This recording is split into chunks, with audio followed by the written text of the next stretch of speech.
Part 2. What a shift show. Hey, it's Judy, and there is my partner in crime, Laura. And we were talking about spiritual awakening in part 1 of episode 4. And I did a little bit of a tease there because we went a little longer, which is fine. Sometimes we may. But I also wanted to the reason I did that, Laura, is I felt like it needed to just kind of be fresh. This is part 2. We're talking about spiritual awakening. Just pull 3 cards for you as you're listening to this, the collective.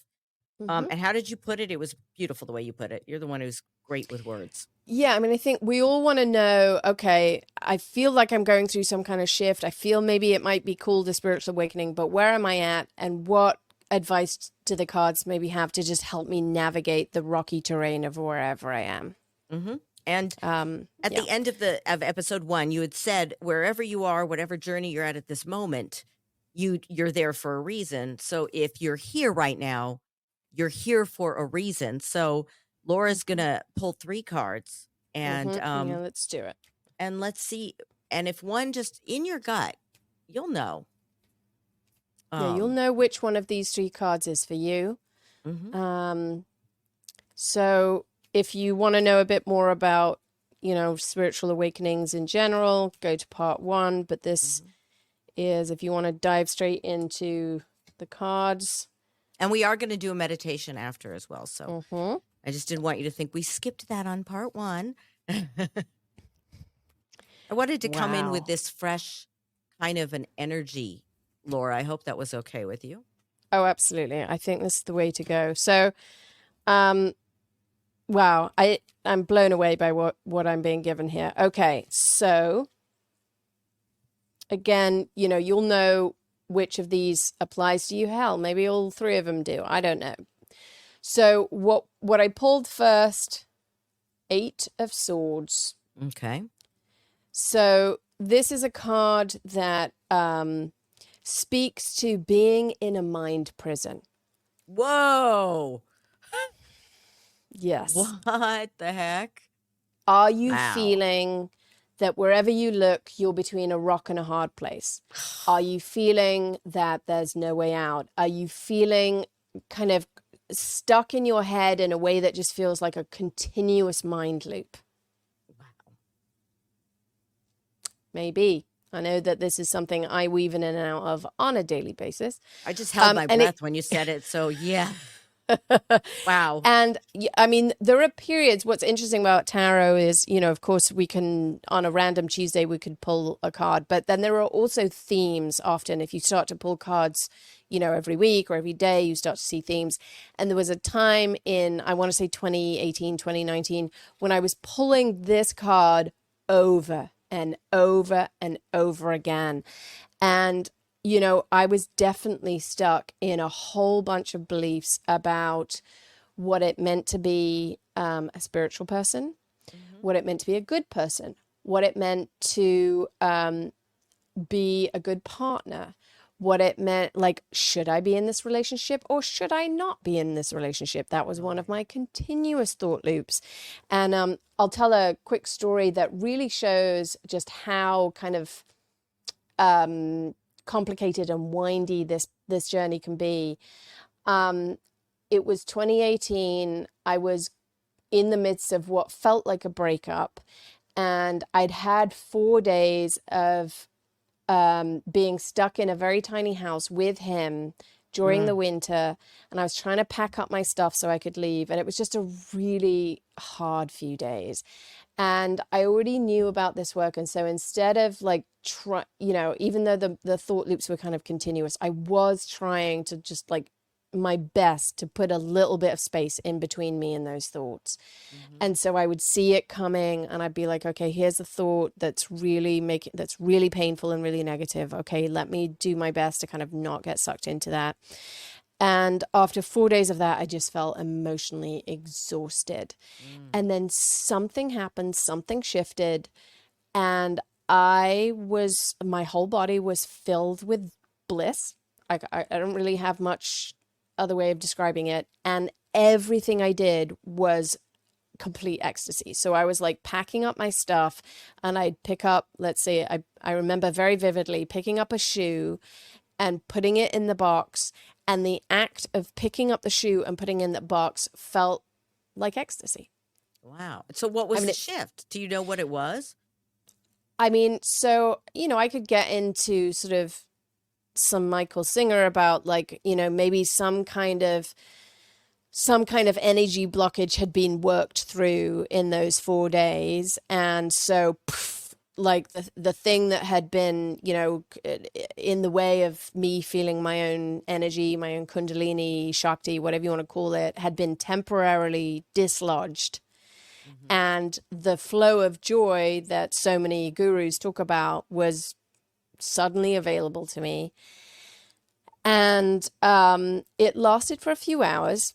And during those few hours, I did very mundane things, and it all felt like joy. And then my mind started to creep back in, and I started to get nervous about like, whatever it was. And I watched myself kind of get back into my mind stuff. And then it was almost like my ego was so terrified by what had just happened that it came back with a vengeance.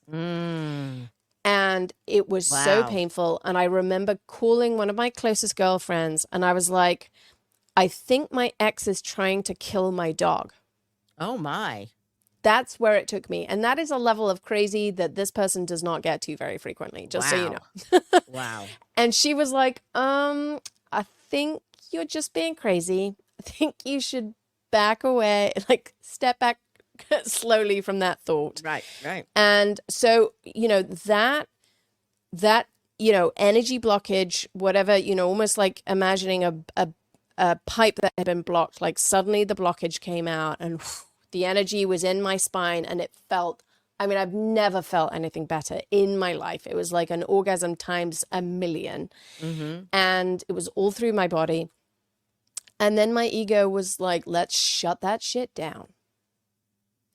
And, and then I had to keep trudging the path.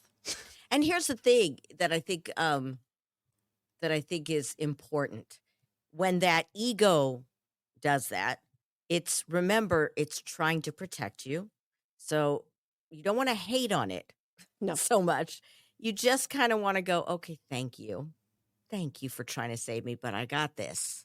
Yes. And you have to be really strong in that, and it's not easy. And I've also read that when you have Kundalini awakening meditations, and these are ongoing kind of things, they can be extremely painful before you get to the awakening and after. So I have read that. Yeah. And I've only touched on seconds of having that feeling, not hours, seconds, but knowing what just a few seconds can be like is incredible. Yeah. So we know that's possible. Even after you've had a second and a half of it, you never forget it, right? Exactly. It is better than sex. It is better. It's better than anything. Than the best. Yeah. So that was card number 1. So if you find yourself stuck in like, I think my ex is trying to kill my dog, or your equivalent of that. And hang on, let me actually, while I'm here, let me pull a card for those of you who are stuck in that. What is some advice that the cards have for you? Because that's not a fun place to be left dangling, is it? No. And look at this. Here we have the Empress. I love her. Yeah, beautiful. So the Empress, the feminine side of us, the mother, the goddess, the whatever you want to call it. Most of us are on a journey with the feminine part of ourselves. As we know, the feminine has been suppressed for thousands of years now. Mm-hmm. Talk about blocked energy. Yeah. And so whether you're in a man's body or a woman's body, the feminine part of you is probably struggling to come into its healthy aspect, and you might be stuck in all kinds of toxic feminine stuff, and it can be painful. And for me, it looked like a really difficult relationship with receiving, a difficult relationship with my own sexuality, and also a difficult relationship with feeling my feelings, which for me led me to huge amounts of addictive behavior. I couldn't feel my feelings, and so I had to sedate them instead. Mm-hmm. So if you're struggling with addiction, if you're struggling with like, you just feel like you're numb and you don't know your feelings, or your feelings are so overwhelming that your entire system is shut down, if you're struggling with things to do with your sexuality or some kind of sexual trauma, if you're struggling with anything that feels like it's to do with your feminine, the Empress is here to help. And what, I can't tell you exactly what she's here to do for you, but if you have a tarot deck, find her, put her on your windowsill, or if you have an altar, put her there, or just imagine her, bring her into your meditations and be like, yo, what do I need to know? Because it's going to be different for all of you. And I know that I've been through, really different stages with this stuff. What about you, Judy? What about your Empress relationship? Yeah, definitely. I've had many times the Empress has come in, and sometimes she's the come on now, almost like the mommy saying, you know better. And sometimes she's the one who puts her, I kind of sometimes visualize her with wings, even though she's not like that in the card, putting her wings around me and giving me hug and love. So I Right. think that everything, I think about it now, it's making me get almost teary, because really that is so necessary from the card we had before Right. to feel that energy. If you can Yeah. tap into that or ask for it. Mm-hmm. Yeah. And she might come to you. I mean, like Judy was saying, that she might come to you as something that's obviously the Empress. She might come to you as fairy energy. She might come to you as Absolutely. Mary Magdalene. She might come to you as, Goddess Kali. I don't know. But let her come to you in whatever form you need right now. And always say, I need some help. Mm-hmm. I need some guidance. That's okay to ask. In fact, she probably would love it. Mm-hmm. Yeah, they're right there. They're ready for Mm. us. They're Oh, yeah. waiting for us to ask. Yep. We're just Mm-hmm. too damn stubborn Mm-hmm. because we know so much. Yes. Yeah. All right. So if that card did not, if Eight of Swords did not resonate with you, let's go on to the next potential card. And it is, and actually two came out for this, Three of Cups Okay. and the Star. Mm. So I'm going to start with the Star. The Star could be callings. What is your calling in this lifetime? It could be a sense of finding a North Star. It could be a sense of, and what I mean by that is like a kind of a pole star that you can follow. It could be a sense of hope and healing. So if any or all of those land with you, sit with what that might mean for you. And I think the Three of Cups is here to remind you that whatever word this landed with you there in the Star card, the answers are going to come through tribe, community, other people. It's not going to be, the hero's journey is a lonely one, but the heroine's journey doesn't have to be. So much of what the healing I've done, people can't do the healing for you. They can't feel the feelings for you. But my God, is it easier if we're being held, if we're being witnessed, if we're being supported, if we're not isolated, essentially. So don't do it alone. And then, maybe you need to do some journaling. Maybe you feel like you need to get really clear on your main intention this year, this lifetime.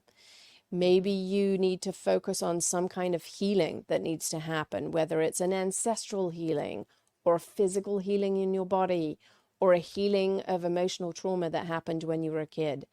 And maybe you need to get really clear on what your calling is. What is the universe asking of you? Not, what's going to pay the bills and all of the stuff that your brain comes up with, but what is your superpower? What is your zone of genius?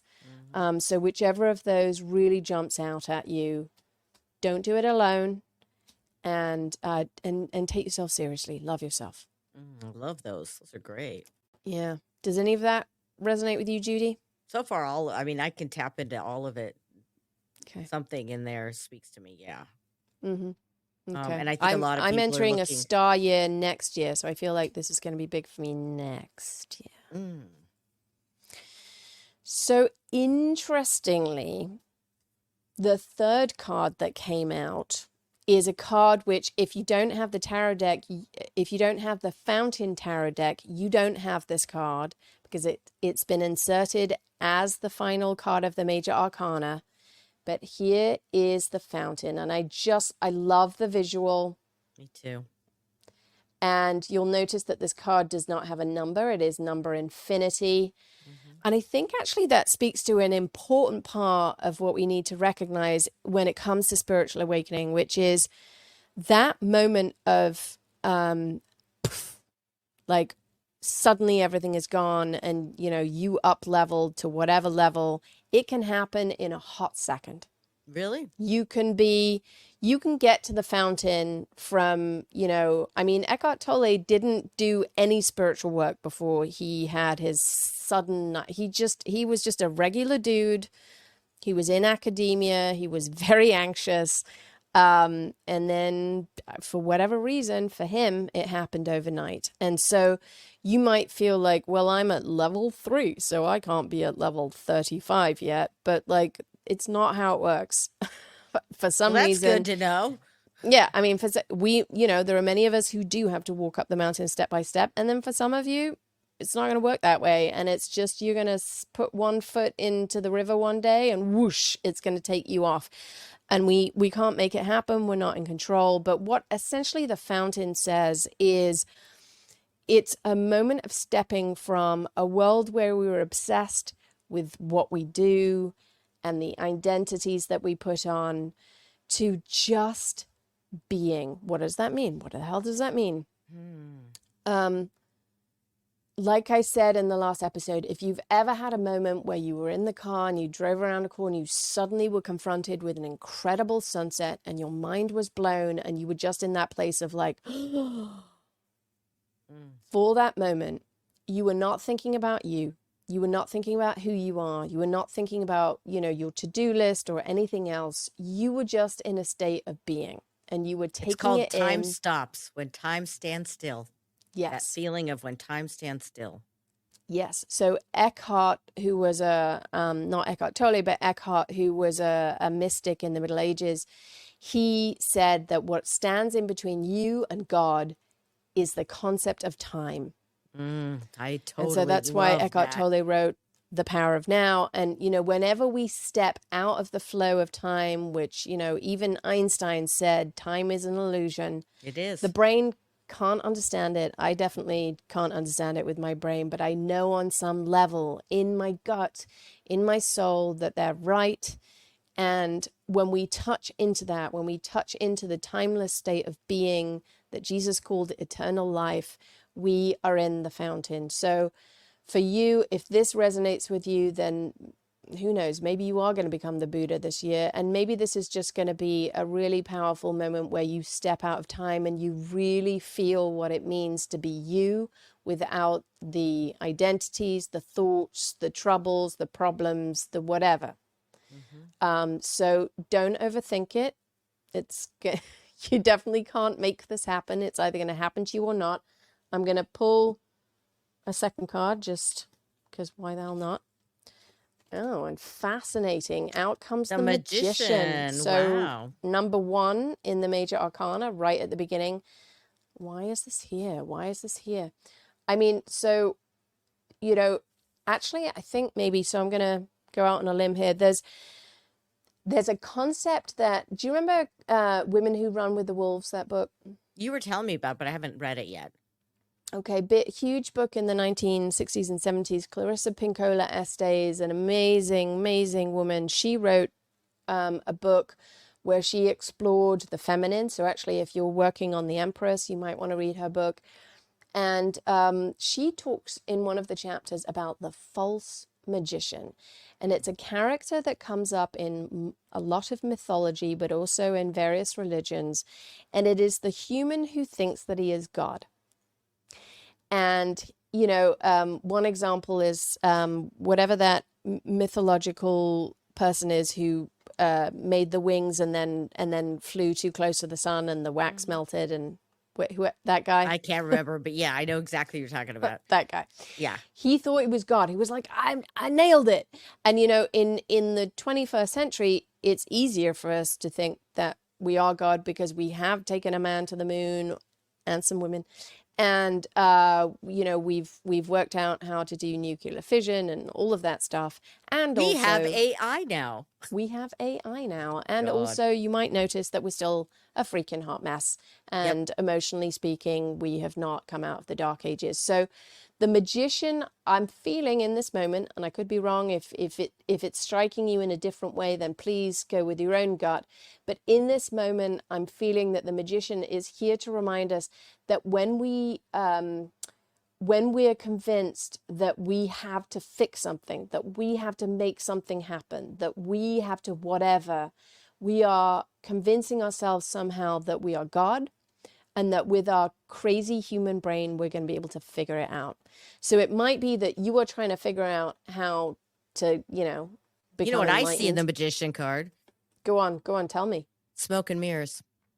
Ooh, tell me more. I mean, that's the first thing when you were, you know, the fountain is about getting to that point of that, you know, enlightenment, whatever you want to call it. And then you pull the magician. And to me, what came up immediately in my head is beware the smoke and mirrors. Watch out. And I think that's because it's up his sleeve. Yeah. I mean, and that because, yeah, you might think you got there, but guess what? Watch out, because things will get in your way and things will get in your path. And remember, and that's what I felt. That's just my own gut for me. And I love that. I'm feeling that very strongly, what you just said. And just the word humble comes to mind. Like, yes. Can we be a little bit humble about the fact that not only do we not know how to, you know, fix all of human suffering, we don't even know how to fix ourselves. Right. Yeah. You know, if we could, and beware the smoke and mirrors, not just, I'm saying not just inside, but outside too. They're both. So, right. Well, whatever you're feeling of these 2 cards, and maybe like Judi was saying that all 3 of them land with you. I know there are elements of all 3 that land for me, but just, you know, hold them as loose possibilities, allow them to work through you. One of the ways that you can do that with tarot is just to bring it into your meditations, ask to be shown what you need, throw some cards, and then but with very broad, open-ended answers like, what do I need to know, and what is the healing that's being offered here, and just like keep an open mind. And then also just be willing to have your mind changed. Be willing to find something that you thought you knew for sure maybe isn't what you thought it was. I think that's a perfect cue for a meditation. Yeah, let's do it. I didn't know if you did that on purpose or by accident, but Laura, nice job. So, you know, obviously, if you're driving, don't do this.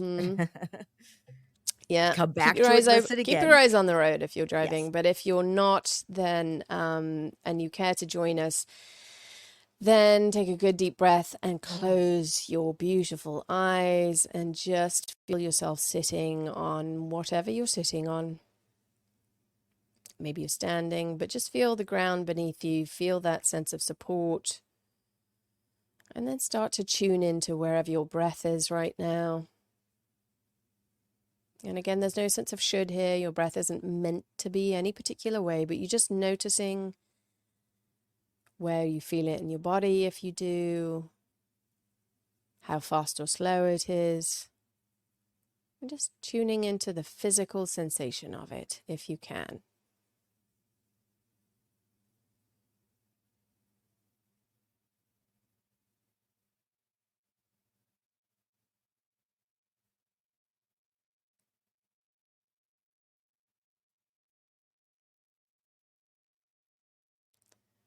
And then as you sit here, sort of slowly sinking into your own body, you can ask your guides, the universe, goddess, whatever you want to call it, you can ask if there's something you need to know in this moment, something that's maybe linked to one of those cards we pulled, or just some message that you need to know in this moment.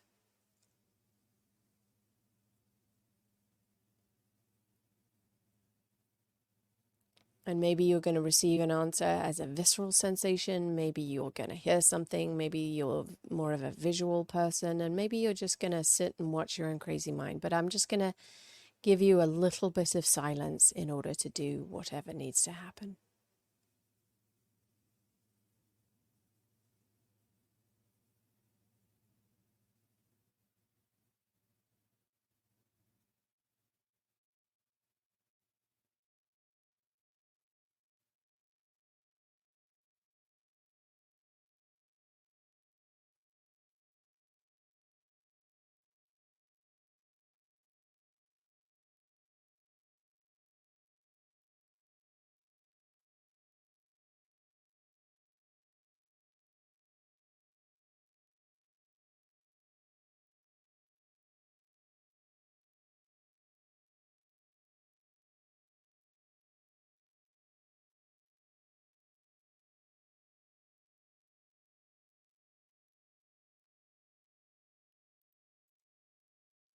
And then wherever you're at, if you need some more time, you can feel free to pause this. But if you feel complete, take another really good deep breath and come back to the room whenever you're ready.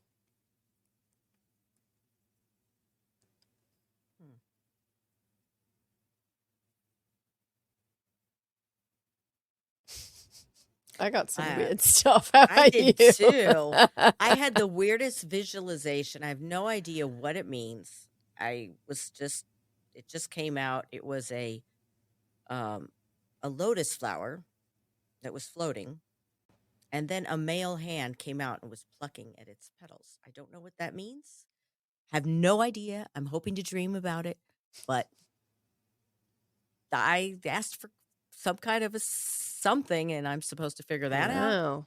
I think that was my spirit guides giving me a All little right. riddle there. So you could pull some cards on that. Good. Take it to your dreams, like you said. Yeah. So weird. A male hand plucking A male hand, definitely a male hand. Yeah. Yeah, I got at something my that lotus also don't know what it means. I was standing with my toddler, and we were first one animal showed up, and then another, and then we were just surrounded by like it kind of felt like a Noah's Ark-y kind of situation. I was a little bit nervous. So all different animals? All different animals, like Wow. elephant, giraffe, lion, just like surrounding us. And then there was a lightning bolt from the sky that went into my heart. And that's what I got. Whoa. Wow. Wow. Well, you are in a zoo living in this world. So yeah. So if you got something equally obscure, feel free to tell us in the comments. Feel free to riff back and forth. I think I'm gonna have to journal on this thing. Right. Yeah. Yeah. Do whatever you need to do to get to some wisdom. And maybe the point is we're not meant to know, and it's all going through something that's not our brain. I don't know. Yeah. Could be AI. I'm kidding. Had to say it. We are not artificially intelligent. I'm not intelligent much at all. I'll admit. But so artificially, heck no. Yeah, AI couldn't be this messy. Yeah, exactly. But we do appreciate you, joining us. And again, I really do believe from my heart and soul that that I'm here for a reason, and you're here for a reason, and you are here for a reason if you're listening to this. So thank you. And we're glad you're here. Thank you. And namaste.